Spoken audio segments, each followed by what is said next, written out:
Hello and welcome to digital school. আজকে থেকে আমরা শুরু করতে যাচ্ছি কোথা থেকে শুরু করব ইংলিশ কোর্স। এই কোর্সটা আসলে কাদের জন্য? আপনারা হয়তো কোর্সের নামটা শুনে বুঝতে পারতেছেন আসলে এই কোর্সটা কাদের জন্য। যারা এখনও চিন্তায় আছেন ইংলিশ ল্যাঙ্গুয়েজটা শেখার জন্য কোথা থেকে শুরু করব, কোথা থেকে শুরু করা উচিত এবং কিভাবে শুরু করব, এই চিন্তা যারা করতেছেন এই কোর্সটা শুধুমাত্র তাদের জন্য। তাছাড়া যারা বেসিকে একেবারে দুর্বল, যাদের একেবারেই বেসিক নেই বললেই চলে, তাদের জন্য এই কোর্সটা। এই কোর্স থেকে আসলে আমরা কি কি শিখতে পারবো? দেখেন, এই কোর্স থেকে ইংলিশে কথা বলার জন্য আপনার যা কিছু প্রয়োজন আপনি সব কিছু শিখতে পারবেন। এখানে একটা কথা বলে রাখি, আমরা ইংলিশ ল্যাঙ্গুয়েজ শিখতে চাই কিন্তু ছোট ছোট ভিডিও দেখে অভ্যস্ত। তাদেরকে বলতে চাই আপনারা এই কোর্সটা দেখবেন না কাইন্ডলি, কারণ আপনি ইংলিশ ল্যাঙ্গুয়েজটা শিখতে চাইলে আপনাকে একেবারেই ধারাবাহিকভাবে এবং ধৈর্য ধরে শিখতে হবে। আপনি যদি 3-4 মিনিট করে ভিডিও দেখে আপনি যদি ইংলিশ ল্যাঙ্গুয়েজ শিখতে চান তাহলে কখনোই আপনি পারবেন না। যে বিষয়গুলো আপনার একটা ক্লাসে শেখা উচিত সে বিষয়গুলো আপনাকে একটা ক্লাসেই শিখতে হবে। তো আজকে থেকে আমরা শুরু করতে যাচ্ছি আমাদের কোথা থেকে শুরু করব ইংলিশ কোর্স। আমাদের ভিডিওগুলো বড় হবে কারণ এখানে আমি একেবারে ধরে ধরে আপনাদেরকে শেখাবো এবং যে বিষয়গুলো আপনাদের ইংলিশে কথা বলতে প্রয়োজন সেইগুলো শেখাবো। এখানে আপনাদেরকে যে বিষয়গুলো প্রয়োজন হবে না সেই বিষয়গুলো আমি আপনাদেরকে শেখাবো না, কারণ ইরিলেভেন্ট বিষয় শিখে আমাদের কোনো লাভ নেই। আমাদেরকে শিখতে হবে সেই বিষয়গুলো যেগুলো আমাদের কাজে লাগবে, ঠিক আছে? তো এখন চলুন আপনাদের একটু কোশ্চেনের অ্যান্সার দিয়ে আসি আসলে কোথা থেকে শুরু করব। দুইটা এক্সাম্পলের মাধ্যমে আপনাদেরকে এই বিষয়টা বুঝিয়ে দিব আসলে কোথা থেকে শুরু করা উচিত, এবং এই দুইটা এক্সাম্পল আমাদেরকে দেখতে হবে এই কারণে, কারণ এইখান থেকে আমাদের বেসিকগুলো শুরু হয়, ঠিক আছে? এবং এই এক্সাম্পলে আমাদের যা যা চাইবে আমাদের তাই তাই শিখতে হবে। তো আজকে আমাদের যেহেতু প্রথম ভিডিও, আপনারা ধৈর্য সহকারে 1 ঘন্টা ব্যয় করে এই ভিডিওটা দেখেন। আশা করি আপনি সারা জীবনে যা কিছু শিখেছেন তার থেকে ভালো কিছু এখান থেকে শিখতে পারবেন। আরও একটা বিষয় বলে রাখি, এইখানে এই ক্লাসে যে বিষয়গুলো আপনাদেরকে শেখানো হবে আমাদের ইংলিশ ল্যাঙ্গুয়েজটা দাঁড়িয়ে আছে এই বিষয়গুলোর উপরে। আপনারা যদি এই বিষয়গুলো ভালোভাবে বুঝতে পারেন আপনাদের 80% গ্রামার কমপ্লিট হয়ে যাবে, কারণ এইখানে যে গ্রামারগুলো আছে এইগুলো বাদ দিয়ে আপনি ইংলিশ ল্যাঙ্গুয়েজটা শিখতে পারবেন না। আপনাকে হয়তো অনেকেই বলে যে গ্রামার ছাড়া ইংলিশ ল্যাঙ্গুয়েজ শেখাবো। দেখেন, এই বিষয়গুলো আপনাকে শেখায় কিন্তু অন্য ওয়েতে, আর যখন অন্য ওয়েতে এই বিষয়গুলো শিখতে চান তখন আপনার কাছে অনেক বেশি কঠিন লাগে এবং আপনি মনে করেন যে এটা আমার দ্বারা পসিবল না। কিন্তু এই ভিডিওটা যদি আপনারা 2 থেকে 3 বার দেখেন তাহলে দেখবেন যে অটোমেটিক্যালি এই বিষয়গুলো আপনার সেট হয়ে গেছে এবং আপনি খুব সহজে ইংলিশ ল্যাঙ্গুয়েজটা শিখতে পারবেন। তো চলুন আর কথা না বাড়িয়ে আমরা আমাদের মূল ক্লাসে প্রবেশ করি। তো প্রথমে আমি আপনাদের 1 নম্বর যে উদাহরণটা আছে এটা একটু বোঝানোর চেষ্টা করি। দেখেন, কবির ইজ ডুইং দ্য ওয়ার্ক। কবির কাজটি করতেছে। আমি একটু স্পেস দিয়ে দিয়ে লিখেছি কারণ এটা আপনাদেরকে বোঝাতে হবে এই জন্য, ঠিক আছে? এইখানে দেখেন এই সেন্টেন্সে কি কি ব্যবহৃত হয়েছে। প্রথমে আমরা দেখতে পাচ্তেছি কবির। এই কবিরটা হচ্ছে একটা সাবজেক্ট, ঠিক আছে? এরপরে দেখেন ইজ ডুইং, এইটা হচ্ছে ভার্ব, অর্থাৎ ইজ একটা ভার্ব এবং ডুইং একটা ভার্ব, ঠিক আছে? এখানে দুইটা ভার্ব আছে। এরপরে দেখেন দ্য ওয়ার্ক, এইটা হচ্ছে অবজেক্ট। তাহলে সেন্টেন্সটা দেখেন, কবির ইজ ডুইং দ্য ওয়ার্ক, কবির কাজটি করতেছে। এখন এই যে 3টা পার্ট, এই 3টা পার্ট আপনাদেরকে শিখতে হবে। যারা বলেন যে কোথা থেকে শুরু করব, আপনাদেরকে বলি এই সাবজেক্ট শিখতে হবে, এই ভার্ব শিখতে হবে এবং এই অবজেক্ট আপনাদেরকে শিখতে হবে। জাস্ট বেসিক একটা ধারণা দিলাম। আমরা চলে যাই পরবর্তী সেন্টেন্সে। দেখেন, দে আর ডুইং দ্য ওয়ার্ক, তারা কাজটি করতেছে। দেখেন এখানেও সেমভাবে একটা সাবজেক্ট আছে, সেটা হচ্ছে দে। তারপরে দেখেন আর ডুইং, এটা হচ্ছে ভার্বের পার্ট, আর একটা ভার্ব, ডুইং একটা ভার্ব। এরপরে দেখেন দ্য ওয়ার্ক, এইটা হচ্ছে অবজেক্ট। তো একইভাবে তাহলে দেখেন দুইটা সেন্টেন্সে আমাদের প্রথমে সাবজেক্ট বসেছে, তারপরে ভার্ব বসেছে, তারপরে অবজেক্ট বসেছে, তাই না? তো তার মানে এই প্রত্যেকটা পার্ট আমাদের জানতে হবে। আমরা যদি এই বিষয়গুলো জানতে পারি তাহলে ইংলিশ ল্যাঙ্গুয়েজটা শেখা আমাদের জন্য সহজ হয়ে যাবে। তো এখন চলুন তাহলে সাবজেক্ট কি সেই বিষয়টা আমরা একটু জানার চেষ্টা করি। দেখেন, যার সম্পর্কে কোনো কিছু বলা হয় বা যে কাজটি করে সেই হচ্ছে সাবজেক্ট। আবার বলতেছি, যার সম্পর্কে কোনো কিছু বলা হয় বা যে কাজটি করে সেই হচ্ছে সাবজেক্ট। এখন যদি আমার সম্পর্কে কোনো কিছু বলা হয় তাহলে আমি সাবজেক্ট। এখানে দেখেন কবির সম্পর্কে বলা হয়েছে, কবির ইজ ডুইং দ্য ওয়ার্ক, কবির কাজটি করতেছে। এই কবির সম্পর্কে বলা হচ্ছে, কবির কাজটি করতেছে। কাজটি কে করতেছে? কবির। এই জন্য এই কবির হচ্ছে এখানে সাবজেক্ট। এখন একইভাবে দেখেন, দে আর ডুইং দ্য ওয়ার্ক, তারা কাজটি করতেছে। এখানে দেখেন এই দে সম্পর্কে বলা হচ্ছে, অর্থাৎ তারা সম্পর্কে বলা হচ্ছে, তারা এই কাজটি করতেছে। তার মানে এই দে হচ্ছে এখানে সাবজেক্ট। আশা করি সাবজেক্ট কিভাবে চিনবেন এই বিষয়টা বুঝতে পেরেছেন। আপনারা যারা বেসিকে দুর্বল, সাবজেক্ট চেনেন না, আপনারা চাইলে এইভাবে মনে রাখতে পারেন। তাছাড়াও আমাদের যে গ্রামার বই আছে সেখান থেকেও আরও একটু ভালোভাবে দেখে নিতে পারেন। এখন কথা হচ্ছে সাবজেক্ট হিসাবে আমরা কি কি ব্যবহার করতে পারি বা কোন কোন বিষয়গুলো আমাদের সাবজেক্ট হয় অ্যাকচুয়ালি। দেখেন, সাবজেক্ট হিসাবে আমরা নাউনকে ব্যবহার করতে পারি, যেমন এখানে দেখেছি কবির, ঠিক আছে। এরপরে আমরা প্রোনাউনকে ব্যবহার করতে পারি, যেটা আমরা নাউনের পরিবর্তে বসাই, ঠিক আছে। এখানে যেমন দে, এটা হচ্ছে প্রোনাউন, ঠিক আছে। তাছাড়া নাউন ফ্রেজ, এই নাউন ফ্রেজকেও আমরা ব্যবহার করতে পারি। নাউন ফ্রেজ কি? দেখেন, এই নাউনের সাথে আমাদের অন্য কোনো ওয়ার্ড যুক্ত হয়ে আমাদের নাউন ফ্রেজগুলো গঠিত হয়, ঠিক আছে। তো এই নাউন ফ্রেজ আমাদের সাবজেক্ট হিসাবে বসতে পারে। এই বিষয়গুলো আমরা ডিটেলসে আস্তে আস্তে শিখব, ঠিক আছে, এবং প্র্যাকটিক্যালি এই বিষয়গুলো আমরা দেখব। জাস্ট এইখান থেকে আপনাদের বেসিক ধারণাটা দেওয়ার চেষ্টা করতেছি যে আসলে সাবজেক্ট হিসাবে আমরা কোন কোন বিষয়গুলো ব্যবহার করতে পারি এবং সাবজেক্ট আসলে কি, ঠিক আছে।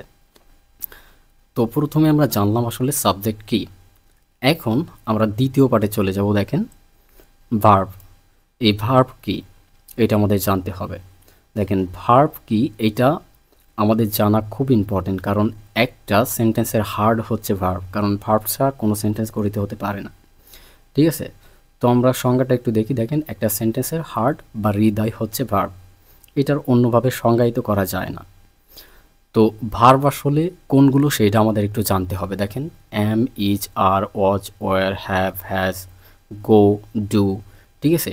আরও অনেক ভার্ব আছে। এই ভার্বগুলো সম্পর্কে আমাদের বিস্তারিত জানতে হবে। এইখানে যে ভার্বগুলো আপনারা দেখতেছেন, এই প্রত্যেকটা ভার্বের ডিফারেন্স ব্যবহার আছে, অর্থাৎ কখনো এরা অক্সিলারি ভার্ব হিসেবে ব্যবহৃত হয়, কখনো এরা মেন ভার্ব হিসেবে ব্যবহৃত হয়, কখনো এরা হেল্পিং ভার্ব হিসেবে ব্যবহৃত হয়। তো এই বিষয়গুলো আমাদের একটু বিস্তারিত জানতে হবে যে কখন এই ভার্বগুলো কিভাবে ব্যবহৃত হয়। তাছাড়া এই ভার্বের কিন্তু বিভিন্ন প্রকার রয়েছে, সেগুলো সম্পর্কে আমাদের একটু বিস্তারিত জানতে হবে। আপনারা যে কোনো গ্রামার বই থেকে ভার্বের পার্টে যেয়ে এই বিষয়গুলো একটু জানতে পারেন, কারণ এই বিষয়গুলো যদি আপনার একটু জানা থাকে তাহলে ইংলিশ ল্যাঙ্গুয়েজটা শেখার জন্য আপনার সহজ হবে। যদিও আমি এই কোর্সের ভিতরে আপনাদের হাতে ধরে ধরে শিখিয়ে দেব, আপনাদের এক্সট্রা শেখার প্রয়োজন হয় না, তারপরেও যদি সম্ভব হয় আপনারা একটু দেখবেন, তাহলে এটা আপনাদের জন্য ভালো হবে।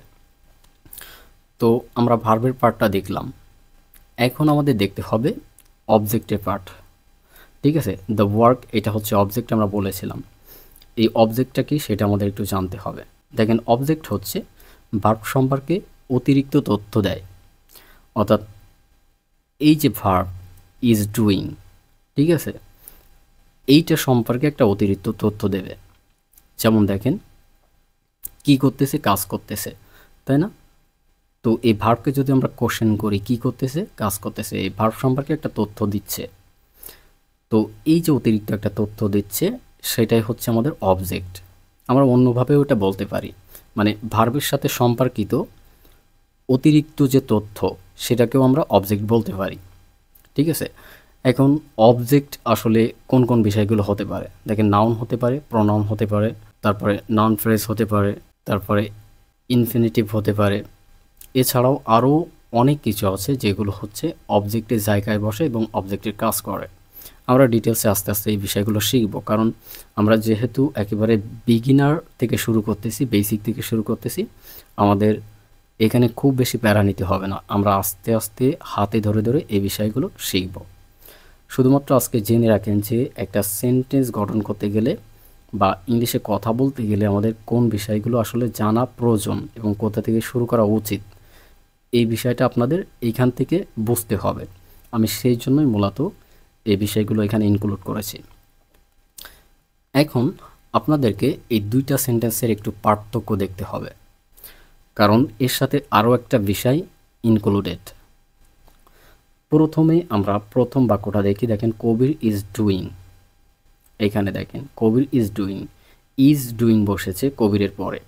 আর এখানে দেখেন দে আর ডুইং বসেছে এখানে।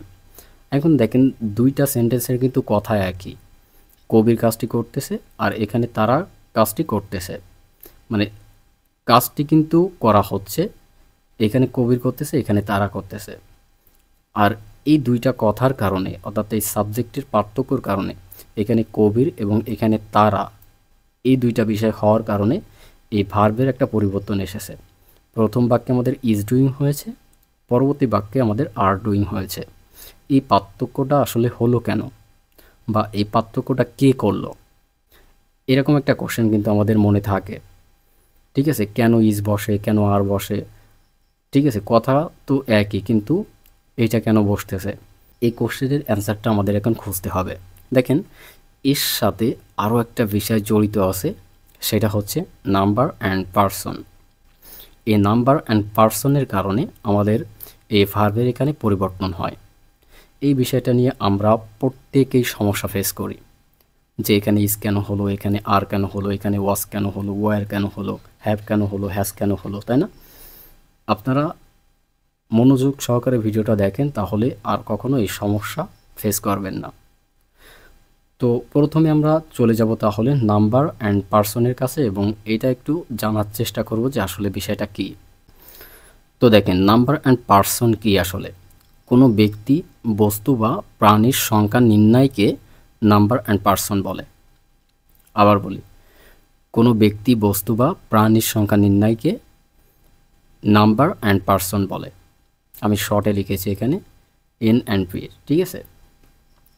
এখন সংজ্ঞা দেখে হয়তো আপনারা বিষয়টা বুঝতে পারেননি, এইখান থেকে একটু বোঝানোর চেষ্টা করি। দেখেন, এইখানে কবির একজন ব্যক্তির নাম, যেটাকে আমরা নাউন বলি, এই একজন ব্যক্তির নাম সাবজেক্ট হিসাবে বসার কারণে আমাদের এখানে ইজ ভার্বটা বসেছে। আর এখানে দেখেন দে, তারা কিন্তু একজন ব্যক্তি না। তারা দ্বারা আমরা অনেক ব্যক্তিকে বোঝাই, অর্থাৎ একের অধিক ব্যক্তিকে বোঝায়। সেটা 2 জন হতে পারে, 3 জন হতে পারে, বা অগণিতও হতে পারে। আমরা কখন তারা বলি? যখন অনেক মানুষ সম্পর্কে আমরা বলি, তখন তারা এই শব্দটা আমরা ব্যবহার করি। এটা ব্যবহার করার কারণে আমাদের এখানে আর ভার্বটা বসেছে, ঠিক আছে? তো এই যে কবির একজন ব্যক্তির একটা সংখ্যা আমরা নির্ণয় করলাম, এই যে দে, তারা, এই যে একটা সংখ্যা নির্ণয় করলাম যে তারা অনেক ব্যক্তি, এই যে পার্থক্যটা করলাম, কবির একজন ব্যক্তি, তারা অনেক ব্যক্তি, এরকমটা এই যে সাবজেক্টরা বোঝাচ্ছে, এইটাকে নির্ণয় করার নামই হচ্ছে আমাদের নাম্বার অ্যান্ড পার্সন। আর এই সংখ্যা নির্ণয়ের মাধ্যমে আমাদের ভার্বগুলো কাজ করে। অর্থাৎ যখন আমাদের সিঙ্গেল নাম থাকে তখন আমাদের এক ধরনের ভার্ব বসে, যখন আমাদের প্লুরাল হিসাবে যখন কোনো সাবজেক্ট বসে তখন আমাদের আরেক ধরনের ভার্ব বসে। এদের সাথে একটা চুক্তি আছে, সেইটা মূলত আমাদের বুঝতে হবে। আমি নিচে এখানে উল্লেখ করেছি, দেখেন এগ্রিমেন্ট, অর্থাৎ নাম্বার অ্যান্ড পার্সনের সাথে এই সাবজেক্ট এবং ভার্বের একটা এগ্রিমেন্ট আছে। সেই এগ্রিমেন্টটা আমাদের বুঝতে হবে। আমরা যদি বুঝতে পারি তাহলে ইংলিশ ল্যাঙ্গুয়েজটা শেখা একেবারে পানির মতো হয়ে যাবে। চলুন এই বিষয়গুলো নিয়ে আমরা একটু ডিটেলসে আলোচনা করি এবং প্র্যাকটিক্যালি বোঝার চেষ্টা করি আসলে কোন সাবজেক্টের পরে কোন ভার্বগুলো বসবে, কিভাবে বসবে, এবং আমরা কখন কোনটাকে বসাবো, ঠিক আছে? তো তার আগে একটু আমাদের জানতে হবে আসলে এই নাম্বার অ্যান্ড পার্সন কয় প্রকার হয়ে থাকে। কারণ এর প্রকারের উপরে ডিফেন্স করেই আমাদের এই এগ্রিমেন্টটা করা হয় বা চুক্তিটা হয়। ঠিক আছে? তো নাম্বার অ্যান্ড পার্সন সাধারণত 3 ধরনের। আমি এখানে লিখে দিয়েছি, দেখেন, first person, second person, third person. এখন এইটা সম্পর্কে আমাদের একটু ডিটেলসে জানতে হবে, ফার্স্ট পার্সন কারা, সেকেন্ড পার্সন কারা এবং থার্ড পার্সন কারা। ঠিক আছে? এই বিষয়টা কেন জানতে হবে? কারণ এই পার্সনের উপর নির্ভর করে আমাদের এই ভার্বগুলো বসে, অর্থাৎ am, is, are, was, are, have, has, had. ঠিক আছে? এই ভার্বগুলো আমাদের বসে, এই জন্য আমাদের এই বিষয়গুলো জানতে হবে। এখন চলুন আমরা একটু জেনে আসি যে কোনগুলো আমাদের ফার্স্ট পার্সন, কোনগুলো সেকেন্ড পার্সন এবং কোনগুলো থার্ড পার্সন। আমরা একটু নিচের দিকে চাই, একটু জেনে আসি আসলে তারা কারা। দেখেন, আই এবং উই, এই দুইটা সাবজেক্ট হচ্ছে আমাদের ফার্স্ট পার্সন। বাংলাতে আমি, আমরা, এই দুইটা হচ্ছে আমাদের ফার্স্ট পার্সন। আমি এখানে উল্লেখ করে দিয়েছি, আপনারা একটু দেখেন, ফার্স্ট পার্সন। ঠিক আছে? এরপরে ইউ এবং ইউ, এই দুইটা হচ্ছে আমাদের সেকেন্ড পার্সন। দেখেন, তুমি এবং তোমরা, আমরা সকলেই জানি ইউ মানে তুমি এবং ইউ মানে তোমরা, একটা সিঙ্গুলার একটা প্লুরাল। ঠিক আছে? তো এইটা হচ্ছে আমাদের কি সেকেন্ড পার্সন। এখন এই আমি, আমরা, তুমি, তোমরা, অর্থাৎ আই, উই, ইউ, ইউ, এই কয়টাকে বাদ দিয়ে যতগুলো সাবজেক্ট আছে সবই হচ্ছে আমাদের থার্ড পার্সন, অর্থাৎ they, Rakib and Kabir, he, she, it, Rakib, এই সবগুলো হচ্ছে আমাদের থার্ড পার্সন। আমি এখানে এগুলোকে উল্লেখ করে দিয়েছি। ঠিক আছে? তো তাহলে আমরা 3 প্রকার পার্সন এখান থেকে জেনে নিলাম যে কোনগুলো ফার্স্ট পার্সন, কোনগুলো সেকেন্ড পার্সন এবং কোনগুলো থার্ড পার্সন। এখন এইগুলো কেন আমাদের জানতে হবে, এরকম একটা কোশ্চেন আমাদের ভিতরে আছে। তো সেইটাকে আমরা এখন একটু ভেঙে জানার চেষ্টা করব। দেখেন, আমি বলেছিলাম যে এদের দুইটা শর্ত আছে, অর্থাৎ সাবজেক্ট এবং ভার্বের সাথে যে চুক্তিটা আছে, এই দুইটা শর্তের উপরে ভিত্তি করে এই চুক্তিটা হয়েছে। একটা হচ্ছে, দেখেন, সাবজেক্ট যদি সিঙ্গুলার হয় তাহলে ভার্বটি সিঙ্গুলার হবে, আর সাবজেক্ট যদি প্লুরাল হয় তাহলে ভার্বটিও প্লুরাল হবে। এই বিষয়টি যারা যারা বুঝতে পারতেছেন না, আমি প্র্যাকটিক্যালি নিচে দেখাচ্ছি। আর একবার একটু জেনে রাখেন, সাবজেক্ট সিঙ্গুলার হলে ভার্বটি সিঙ্গুলার হবে, সাবজেক্ট প্লুরাল হলে ভার্বটি প্লুরাল হবে। চলেন আমরা একটু ডিটেলসে শেখার চেষ্টা করি। দেখেন, আমরা আগে জেনেছি পার্সন 3 প্রকার, ফার্স্ট পার্সন, সেকেন্ড পার্সন এবং থার্ড পার্সন, এবং এইখান থেকে আমরা জানার চেষ্টা করেছি কোনগুলো ফার্স্ট পার্সন, কোনগুলো সেকেন্ড পার্সন এবং কোনগুলো থার্ড পার্সন। এখন এই 3 ধরনের পার্সনের ভিতরে, অর্থাৎ এইখানে যে সাবজেক্টগুলো আমরা দেখেছি, I, we, you, you, they, Rakib and Kabir, he, she, it, Rakib, এই সবগুলোর ভিতরে 2 ধরনের সাবজেক্ট রয়েছে। এক ধরনের সাবজেক্ট হচ্ছে সিঙ্গুলার, আর এক ধরনের সাবজেক্ট হচ্ছে প্লুরাল। এখন আমাদের সেই বিষয়টা জানতে হবে। দেখেন, সিঙ্গুলার সাবজেক্ট কোনটা? আই। দেখেন, আই মানে আমি। দেখেন, আমি মানে কি? একজন ব্যক্তির কথা আমি বলতেছি, আমি একজন ব্যক্তি, তো তাহলে এটা হচ্ছে সিঙ্গুলার।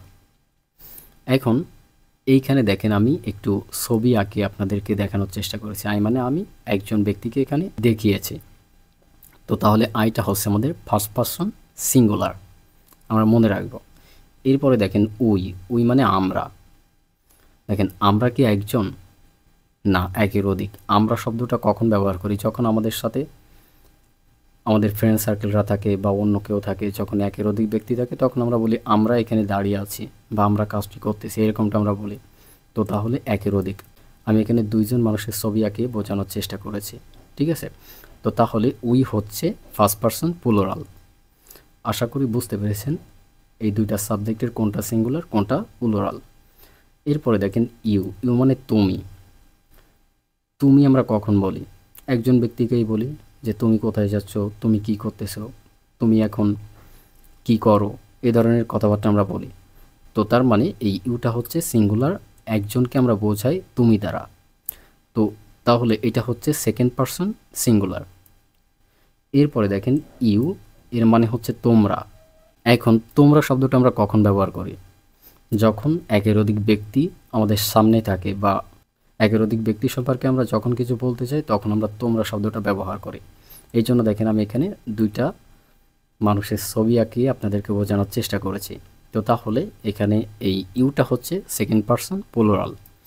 এখন আপনাদের একটা কোশ্চেন থাকতে পারে যে আসলে ইউ মানে তুমি এবং ইউ মানে তোমরা কেন, মানে একই ইউ এর দুইটা অর্থ কেন? দেখেন বাংলাতে আমরা তুমি এবং তোমরা এই দুইটা শব্দ ব্যবহার করি, কিন্তু ইংলিশে আলাদা এরকম দুইটা শব্দ নেই, ঠিক আছে? সেই জন্য তারা হচ্ছে এই ইউ দিয়ে তুমি এবং ইউ দিয়ে তোমরাকে বোঝায়।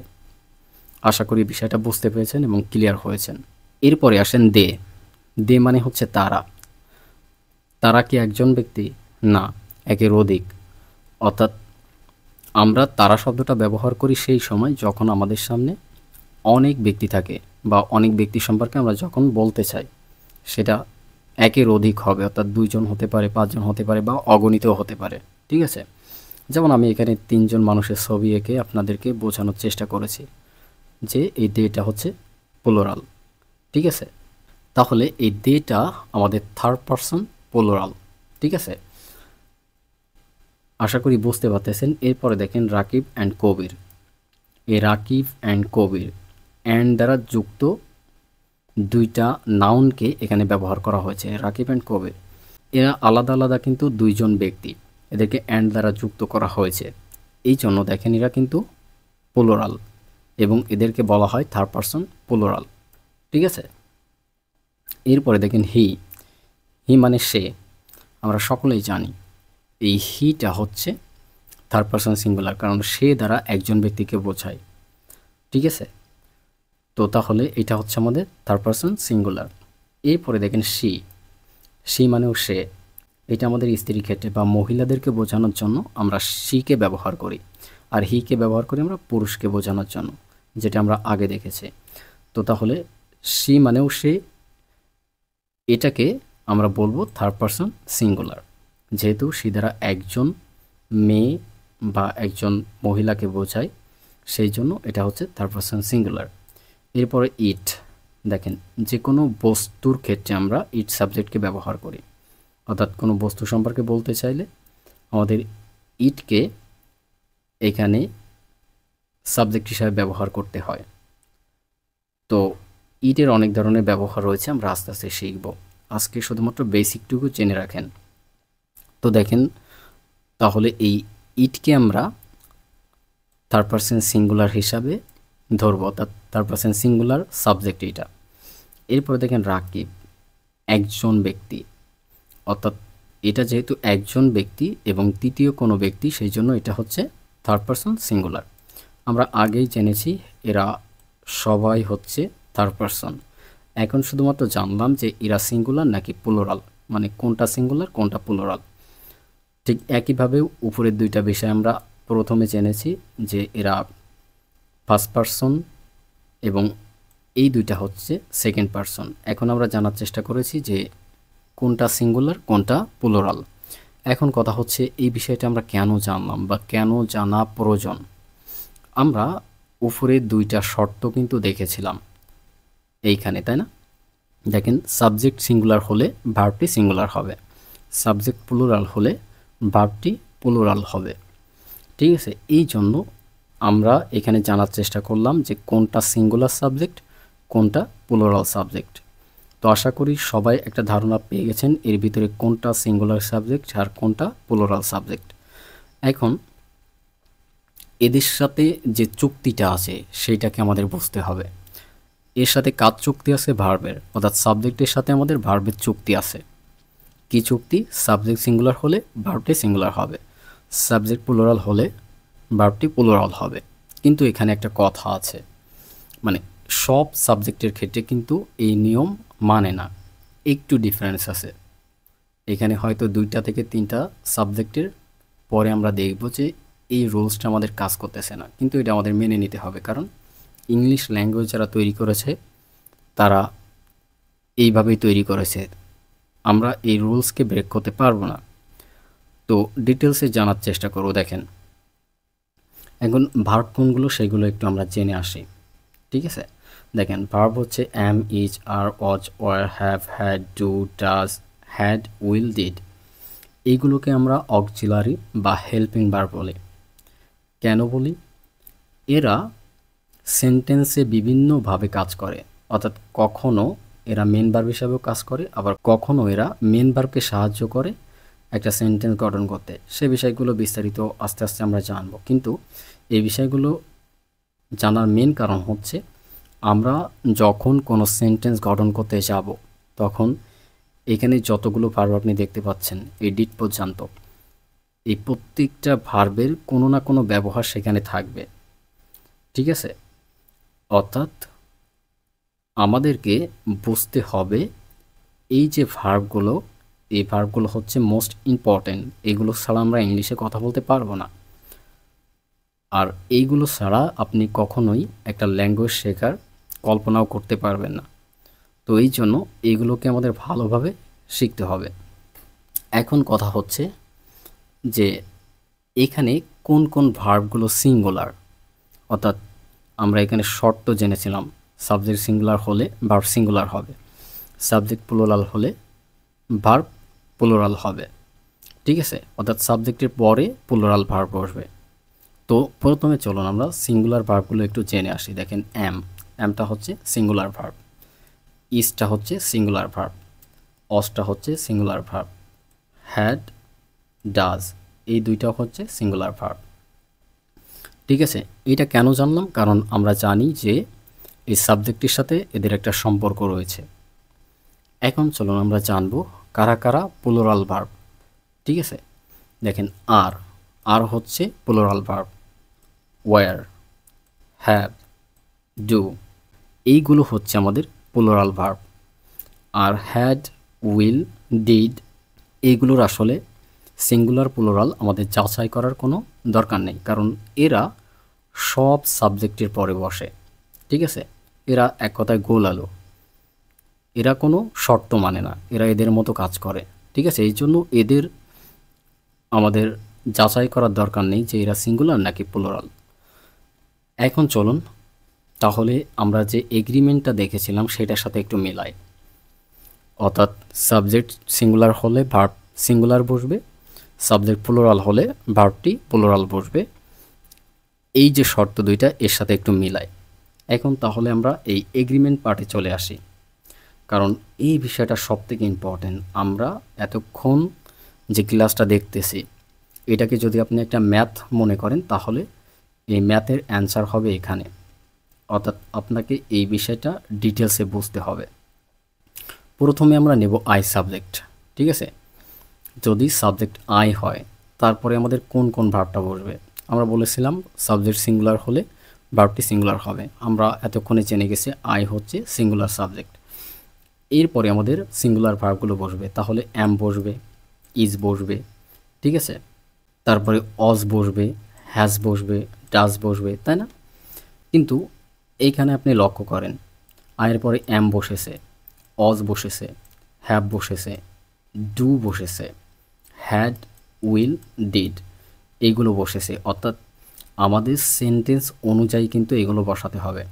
হয় অ্যাম বসবে, না হয় অজ বসবে, না হয় হ্যাভ বসবে, না হয় ডু বসবে, না হয় হ্যাড, না হয় উইল, না হয় ডিড। এটার সাথে রিলেটেড একটা বিষয় আছে, সেটা হচ্ছে টেন্স। সে টেন্স অনুযায়ী বসবে।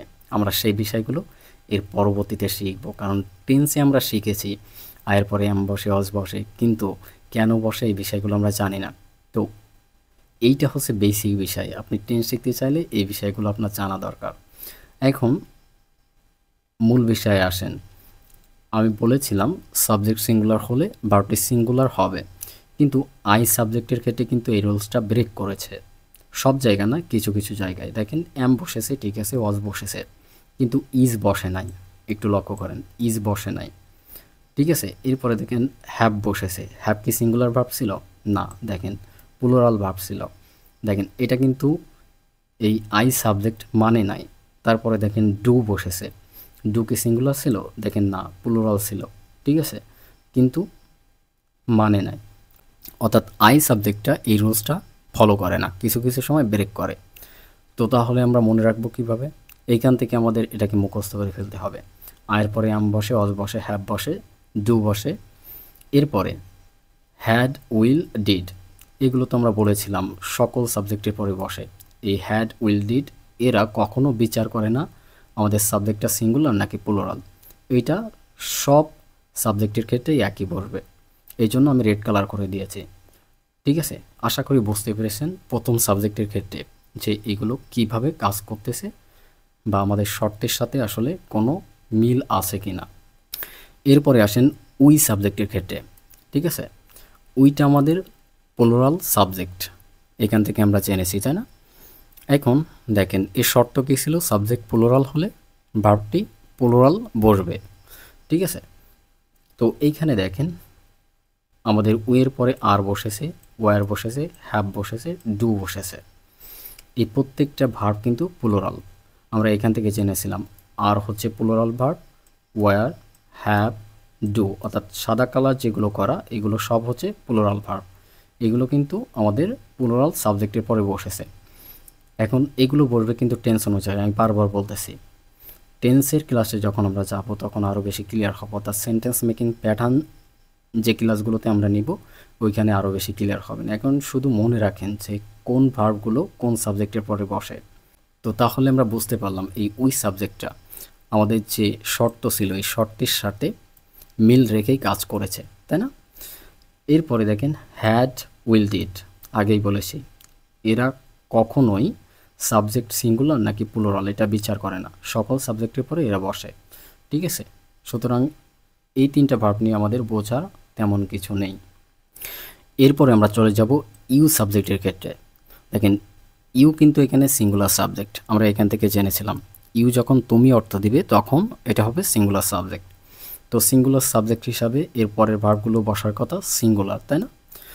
তো একটু মিলানোর চেষ্টা করেন। দেখেন এখানে কি আসলে সিঙ্গুলার ভার্বগুলো বসেছে? সিঙ্গুলার ভার্ব কোনগুলো?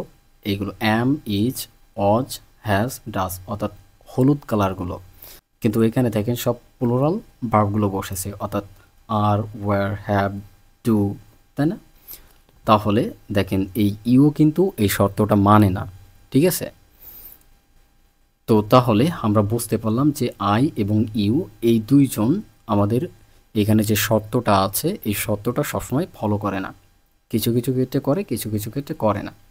ঠিক আছে, এখন মনে রাখবেন কিভাবে, এগুলো আপনাকে একটু মুখস্থ করে ফেলতে হবে যে ইউর পরে আর বসে, ওয়ার বসে, হ্যাভ বসে, ডু বসে, তারপরে হ্যাড বসে, উইল বসে, ডিড বসে।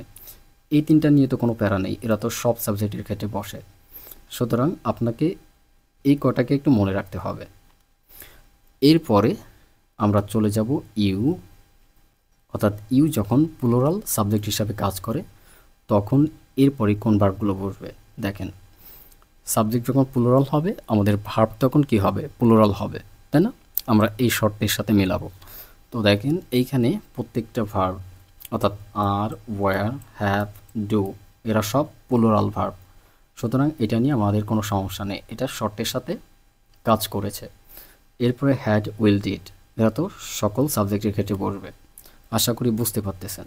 এরপরে আমরা চলে যাব পরবর্তী সাবজেক্টের ক্ষেত্রে। দেখেন দেটা আমাদের প্লুরাল সাবজেক্ট এবং এটা কিন্তু থার্ড পারসন প্লুরাল, আমরা এখান থেকে জেনেছিলাম, তাই না? এখানে আমাদের উল্লেখ করা আছে। আপনারা জাস্ট একটু দেখে দেখে এগুলোকে মাথায় সেট করবেন, কারণ প্র্যাকটিক্যালি যদি আপনি ইউজ করতে না পারেন তাহলে এগুলো শিখে আসলে লাভ নেই। আপনি স্কুলে শিখেছেন, কলেজে শিখেছেন, কোনো লাভ হয় না। প্র্যাকটিক্যালি আপনাকে ইউজ করতে হবে। তো সাবজেক্ট প্লুরাল হলে আমাদের কি হবে? ভার্বগুলো প্লুরাল হবে, অর্থাৎ এরপরে যে ভার্বগুলো বসবে তারা প্লুরাল হিসাবেই বসবে। তো দেখেন দের পরে আমাদের আর ভার্বটা বসেছে, ওয়ার বসেছে, হ্যাভ বসেছে, ডিড বসেছে। ঠিক আছে, অর্থাৎ টেন্স অনুযায়ী কিন্তু এগুলো কাজ করবে। হয় আর বসবে, না হয় ওয়ার বসবে, না হয় হ্যাভ বসবে, না হয় ডু বসবে। আমরা প্র্যাকটিক্যালি এর পরবর্তী ক্লাসগুলোতে এগুলো ডিটেলসে শিখব। তো দেখেন এইখানে কিন্তু আমাদের শর্তের সাথে এইগুলো কাজ করেছে, অর্থাৎ এখানে প্রত্যেকটা ভার্বই প্লুরাল। ঠিক আছে, এরপরে হ্যাড, উইল, ডিড এরা তো সকল সাবজেক্টের ক্ষেত্রেই বসে। আশা করি বুঝতে পারতেছেন যে কিভাবে কাজ করতেছে। এরপরে দেখেন রাকিব অ্যান্ড কবির। রাকিব অ্যান্ড কবির এটা একটা প্লুরাল সাবজেক্ট, আমরা আগেই জেনেছি এইখান থেকে, তাই না? তো এরপরে আমাদের ভার্বগুলো কী হবে? প্লুরাল হবে, হয় আর বসবে, না হয় ওয়্যার, না হয় হ্যাভ, না হয় ডু। দেখেন আমাদের কিন্তু শর্তের সাথে মিলেছে, তো তাহলে এই শর্ত অনুযায়ী এই সাবজেক্টটাও কাজ করতেছে। আশা করি বুঝতে পারতেছেন। এরপরে চলে যাব আমরা নেক্সট সাবজেক্টে, দেখি সেটা শর্তের সাথে কাজ করে কিনা। দেখেন হি, হি মানে সে। আমরা এখানে জেনেছি হি মানে সে, এবং এটা থার্ড পারসন সিঙ্গুলার। এই থার্ড পারসন সিঙ্গুলার যদি হয় তাহলে এরপরে ভার্বগুলো আমাদের সিঙ্গুলার হবে। দেখেন এরপরে ভার্ব হয় ইজ বসবে, না হয় ওয়াজ বসবে, না হয় হ্যাজ, না হয় ডাজ। আর বাকি তিনটা তো সকল সাবজেক্টের ক্ষেত্রে সমান, ঠিক আছে? তো তাহলে দেখেন আমাদের শর্তের সাথে মিলতেছে, অর্থাৎ আমাদের সিঙ্গুলার ভার্বগুলো কিন্তু এখানে বসেছে। আশা করি এটাও বুঝতে পেরেছেন। এরপরে আমরা চলে যাব নেক্সট সাবজেক্টে। দেখেন সি, সি মানেও সে। যখন আমরা মহিলা সম্পর্কে বলবো তখন সিকে ব্যবহার করব, আমরা আগেই জেনেছি। এরপরে আমাদের সিঙ্গুলার ভার্বগুলো বসবে। দেখেন ইজ, ওয়াজ, হ্যাজ, ডাজ, ঠিক আছে? তো প্রত্যেকটা কিন্তু এখানে সিঙ্গুলার ভার্ব। তো তাহলে আমাদের শর্ত অনুযায়ী কাজ করতেছে। আশা করি এটাও বুঝতে পেরেছেন। এরপরে চলে যাব ইট। যদি ইট কখনো সাবজেক্ট হিসাবে বসে তাহলে এরপরে আমাদের কি হবে? সিঙ্গুলার ভার্ব বসবে, কারণ ইট হচ্ছে সিঙ্গুলার সাবজেক্ট। তো দেখেন ইটের পরে ইজ বসবে, অজ বসবে, হ্যাজ বসবে, ডাজ বসবে, তারপরে হ্যাড, উইল, ডিড। এগুলো তো কোনো পরিবর্তন নেই, ঠিক আছে? তো তাহলে আমাদের শর্ত অনুযায়ী কাজ করতেছে। এরপরে দেখেন রাকিব।